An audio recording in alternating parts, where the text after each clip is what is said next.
Hello, कैसे हैं आप सब। Welcome back to my channel. तो आते हैं सीधा स्टोरी पे।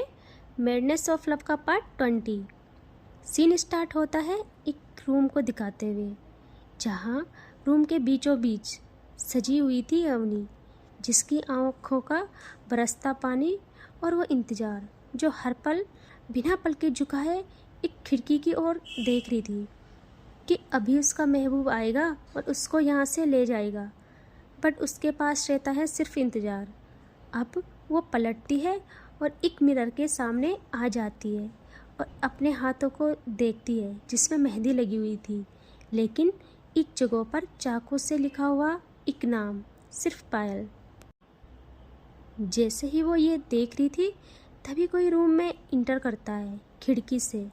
अवनी पीछे मुड़ती है, उत्साह भरी आंखों से पायल को देखती है।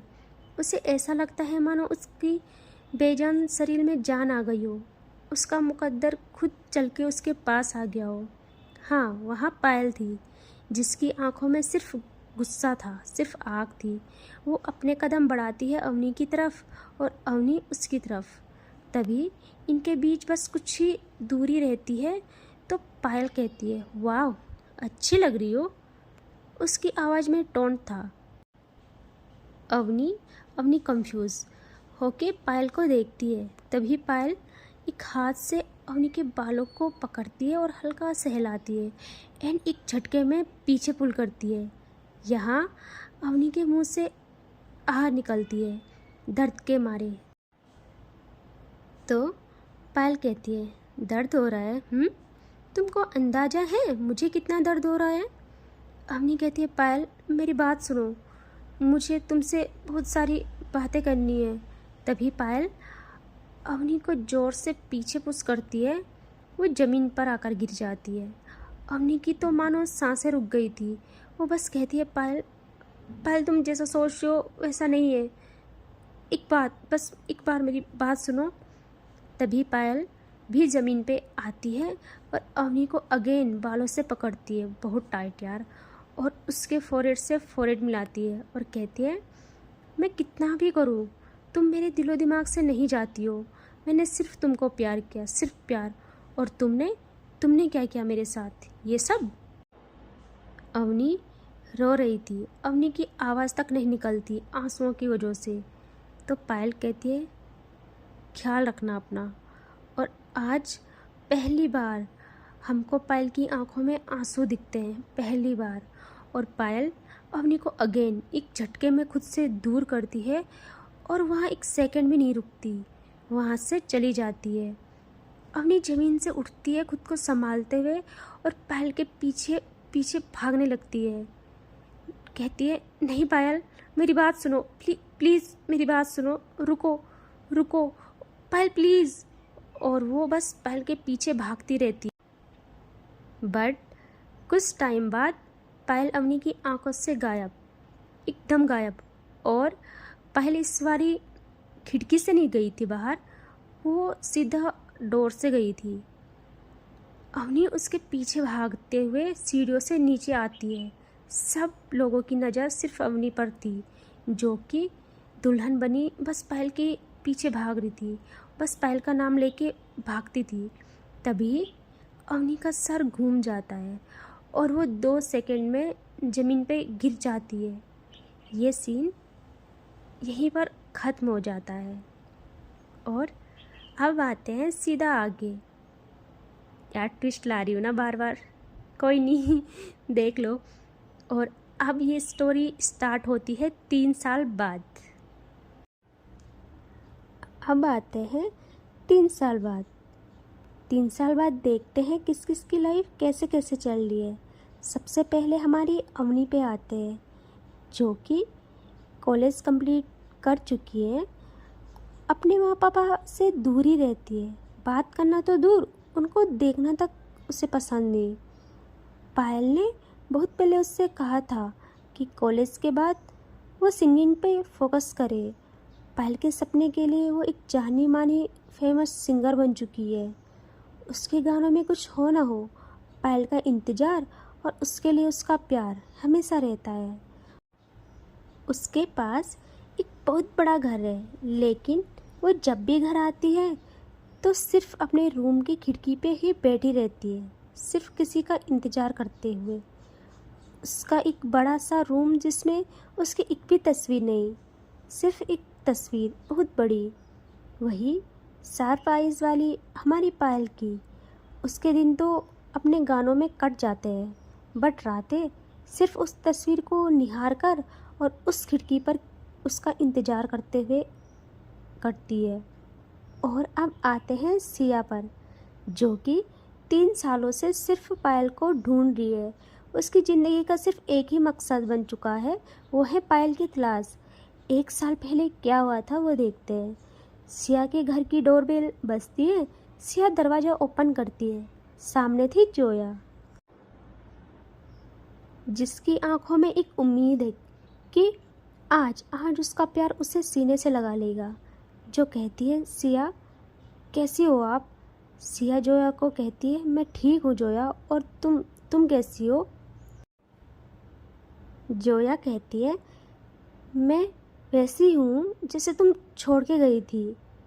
तो सिया जोया को कहती है कि मैं तुमको कितनी बार बोल चुकी हूँ जोया, तुम सुंदर हो, मन की सच्ची हो, इतनी मासूम हो, मैं तुमको शायद डिज़र्व नहीं करती हूँ। मेरी लाइफ, मेरी ज़िंदगी में प्यार, रिश्ते, इन सब के लिए वक्त नहीं है। मेरा सिर्फ एक ही मकसद है। तभी जोया कहती है, हाँ हाँ मुझे पता है, 1000 बार सुन चुकी हूँ आपका मकसद सिर्फ पायल को ढूंढना, लेकिन मैं कहाँ हूँ इन सब में। अगर तुमको यही करना था तो तुम क्यों आए मेरी ज़िंदगी में? मेरे पापा मेरे सर पर बंदूक रख के कहते हैं शादी कर ले। मैं इस दिल को कैसे समझाऊं जो सिर्फ आपके पास है? इतने साल हो गए, आपने आपने मेरी तरफ देखा तक नहीं। इन सब में मेरा क्या कसूर है?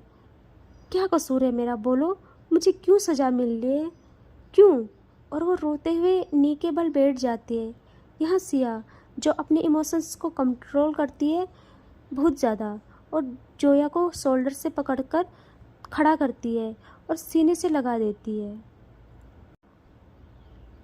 जोया आंखों में आंसू लिए होठों से मुस्कुराती है कि शायद अब सिया को समझ आ जाए, लेकिन सिया जोया को काम करते हुए कहती है, जोया मैं तुमको डिज़र्व नहीं करती हूँ। जाओ अपनी लाइफ में किसी ऐसे इंसान को चुनो जो सिर्फ तुम्हारा बन के रहे। अपने पापा की बात मानो, क्योंकि मैं अपनी ज़िंदगी को मुड़कर तभी देखूँगी जब पायल मुझे मिल जाएगी। मैंने इस चीज़ के लिए अपना सारा कारोबार, सब कुछ, अपने डेट को वापस कर लिया है। आवारों की तरह एक शहर से दूसरे शहर जाती हूँ मैं। तुमको बेहतर लाइफ नहीं दे सकती। और वो जोया को खुद से दूर करके दरवाज़ा बंद कर देती है। यार सिया, इसमें जोया का क्या कसूर है? वो तो टूट जाती है यार। अब आते हैं वापस के टाइम में, जहाँ जोया उस दिन के बाद घर से चली जाती है और जो काम सिया को बिल्कुल पसंद नहीं था वो वही करती है। एक फेमस मॉडल बन जाती है, क्योंकि वो घर नहीं रह सकती थी, वरना उसके पापा उसकी शादी कर देते। जोया बहुत मासूम थी। उस दिन के बाद उसकी मासूमियत से, मतलब उसको मासूमियत से नफ़रत हो गई। उसको नफ़रत थी सिर्फ एक नाम से, वो नाम था सिया का। यार, होता है किसी अच्छे खासे इंसान को सब मिलके बुरा बना देते हैं। अब हम देखते हैं 3 साल पहले क्या हुआ था अवनी की लाइफ में। जब अवनी बेहोश हुई थी, उसके पापा सब लोगों ने अवनी को उठा के अवनी के रूम में ले गए थे, जहाँ पर उसके बेड पे एक जहर की बोतल पड़ी थी। जब अवनी पायल का इंतज़ार कर रही थी, उसको लग रहा था कि अगर पायल ना आई तो वह जहर खा के खुद को ख़त्म कर देगी। और जैसे ही उसने थोड़ा सा जहर पिया था, तभी पायल की एंट्री हो गई थी। और उसके बाद तो आपको पता ही है, यहाँ अवनी लगभग 2 दिन तक ऐसे ही बेहोश रहती है। बहुत मुश्किल से उसे होश आता है। जैसे ही होश आता है, उसकी जुबान पर सिर्फ की नाम था, पायल का। वो बस पायल का नाम लेके कहती है, मैं यहाँ क्या कर रही हूँ? पापा उसे रोको, वो जा रही है, मुझे पता है उसका गुस्सा, वो मुड़ के नहीं देखेगी मुझे। उसे रोको। और वो पागलों की तरह हरकतें करने लगती है। और अब अवनी के पापा कहते हैं, बेटा वो चली गई है, उसको भूल जा, भूल जा अवनी। अवनी की माँ का अब सब्र का बांध टूट जाता है। अवनी की ऐसी हालत देख के वो कहती है, मिस्टर कपूर, तुम अब एक लफ्ज़ नहीं बोलोगे, एक लफ्ज़ नहीं। मेरी बेटी की ज़िंदगी तुम्हारी वजह से बर्बाद हुई है, सिर्फ तुम्हारी वजह से। अवनी की तो हालत ख़राब। अवनी तो अपनी माँ की तरफ नज़रें ले जाती है और फिर अपने पापा पे। तभी अवनी की माँ कहती है, हाँ अवनी, यही है वो इंसान जिसने तेरी ज़िंदगी की सारी खुशियाँ छीन ली है। वो एक एक करके सब कुछ बता देती है अवनी को। अवनी अब नहीं रोती यार, वो बस चुप रहती है, सिर्फ चुप। उसकी माँ कहती है, अवनी, मैंने और राज ने इस इंसान को समझाया था कि ज़बरदस्ती कुछ सही नहीं होता है, लेकिन इसने अपनी ईगो के चलते तुम्हारी खुशियों को ख़त्म कर दिया है। अवनी तो यार पागल हो जाती है। वो गुस्से से ज़मीन पे गिरती है एंड अपने हाथों को ज़मीन पे मारने लगती है, सारा सामान तोड़ने लगती है। उसके हाथों से ब्लड निकल जाता है। अब उसके मुंह से आवाज़ निकलती है, मैंने मैंने इन्हीं हाथों से अपनी ज़िंदगी खुद से बर्बाद की है माँ। मैंने अपनी खुशियाँ खुद खुद ख़त्म की है। मैंने उस इंसान को खो लिया है जो सिर्फ मेरा है, सिर्फ मेरा। और वो बेसुधी में पायल के घर की ओर भाग जाती है। जैसे ही वो घर के बाहर आती है, वहाँ गार्ड्स उसे रोक के कहता है, मैम कहाँ जा रही हो आप? वो कहती है, तुम्हारी हिम्मत कैसे हुई मुझे रोकने की? मुझे मेरी पायल के पास जाना है। तभी वो कहता है, मैम पायल मैम तो लापता है। सारे शहर में सिर्फ एक ही चर्चा चल रहा है, एक ही न्यूज़ चल रही है उनकी तलाश की। आपको पता नहीं क्या? अब लगता है अवनी पे दूसरा शौक। वो गुस्से से उस गार्ड का कॉलर पकड़ती है और कहती है, क्या हाँ, क्या बकवास कर रहे हो तुम?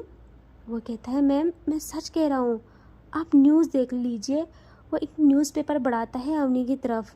अवनी जैसे ही न्यूज़ को पकड़ती है, अवनी के अंदर एक तूफ़ान उठ जाता है, जो तूफ़ान सिर्फ पायल के मिलने पर ही शांत होगा। अब हमको यहाँ पायल के बारे में कुछ नहीं पता कि इन 3 सालों में वो कहाँ है, कैसी है। अब आते हैं प्रेजेंट में, जहाँ सबकी लाइफ कैसी है वो मैंने बता दी है। एक दिन अवनी अपने ऑफिस में थी, तभी उसका केबिन का डोर नॉक होता है।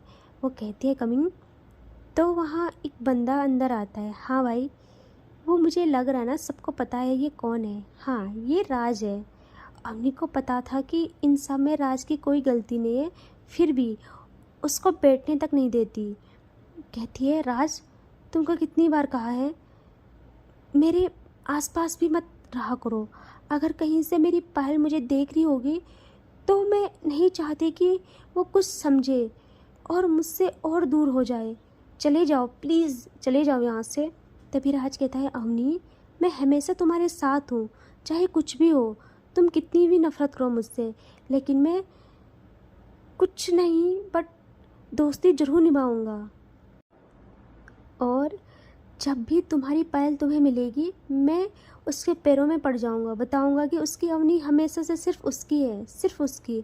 और वैसे भी अवनी मैं यहाँ काम से आया हूँ, मिस्टर सिन्हा उन्होंने मुझे भेजा है तुम्हारे पास एक सॉन्ग की शूटिंग के लिए। जाना है हमको, तुम्हारा ही सॉन्ग है, तुमने कॉन्ट्रैक्ट साइन किया है, तो हमको कल ही निकलना होगा। लोकेशन ये रही। अवनी तो यार राज को बैठने के लिए भी नहीं कहती, वो दरवाजे से ही उसको भगा देती है। कहती है, ठीक है तुम फाइल को मेरी असिस्टेंट के पास दो, मैं देख के तुमको मेल कर लूँगी। और राज वहाँ से चला जाता है। अब आते हैं हम दूसरी सुबह, जहाँ अवनी जाती है दूसरी सिटी को, जहाँ उसके सॉन्ग की शूटिंग थी। और जैसे ही इनकी फ़्लाइट लैंड होती है, अवनी के कदम आगे बढ़ते हैं। उसके साथ उसकी पूरी टीम एंड बॉडीगार्ड्स भी थे और राज भी था। लेकिन अब अवनी राज से बात तक नहीं करती है। अवनी को पता नहीं क्या होता है, उस शहर में आते ही उसकी सांसें तेज़ हो जाती है, बहुत तेज़। उसके मन में अलग सी बेचैनी उठने लगती है। इन लोगों को कोई रिसीव करने आता है। ये लोग अपनी अपनी कार में उस लोकेशन पे चले जाते हैं। एंड अवनी यहाँ आकर पता नहीं क्यों बहुत सुकून महसूस कर रही थी, लेकिन उसके दिल की धड़कन बहुत तेज़ थी, बहुत तेज़। वो अपने हार्ट पे हाथ रखती है और कहती है, बस कर, आज क्या हो गया? तेरी धड़कनें इतनी तेज़ क्यों? तेरी धड़कनें तेज़ करने वाली अभी तक नहीं मिली है, जब मिलेगी तब इतनी तेज़ रेस लगाना, अभी रुक जाओ। एंड अभी ये लोग शूटिंग के लिए जाने के लिए रेडी हो जाते हैं। वैसे आपको बता दे, अवनी जो सॉन्ग गाती है उसमें खुद ही परफॉर्म करती है, बट इस बार उसके साथ एक मॉडल भी परफॉर्म करने वाली थी। जैसे ही अवनी ये सुनती है वो कहती है, आप लोगों ने मुझे बताया क्यों नहीं? ऐसे कैसे किसी के साथ भी परफॉर्म करूँगी मैं मिली भी नहीं हूँ उससे। वो कहते हैं, मैम उनको भी हमको बड़ी मुश्किल से मनाना पड़ा, वो भी अभी तक आपसे नहीं मिली है। तो अवनी कहती है, ठीक है, मिल के डिसाइड करूँगी। और कुछ टाइम बाद ये लोग लोकेशन तक पहुँच जाते हैं। वहाँ पर सेटअप लगा था, अवनी बैठ रखी थी चेयर पे। तभी डायरेक्टर आता है और कहता है, मैम मॉडल आ गई है, मिस जोया मलिक।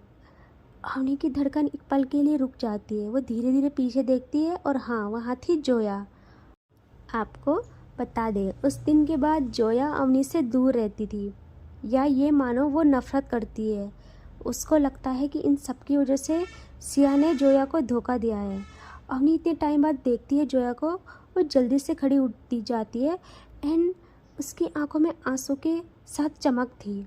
वो अपने कदम जोया की ओर बढ़ाती है, लेकिन जैसे ही जोया की नज़र पड़ती है अवनी पे, वो अपनी असिस्टेंट पे बहुत चिल्लाती है और कहती है, तुमने मुझे बताया क्यों नहीं कि वो ये है?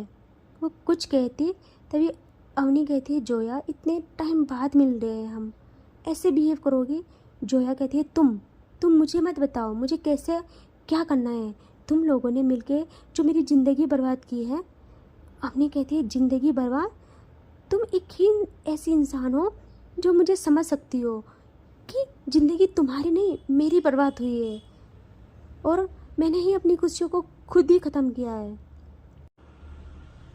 तभी जोया की असिस्टेंट कहती है, मैम हमने कॉन्ट्रैक्ट साइन किया है, हम मना नहीं कर सकते। तो जोया मान जाती है, अवनी को देखती है और कहती है, मुझसे दूर रहना।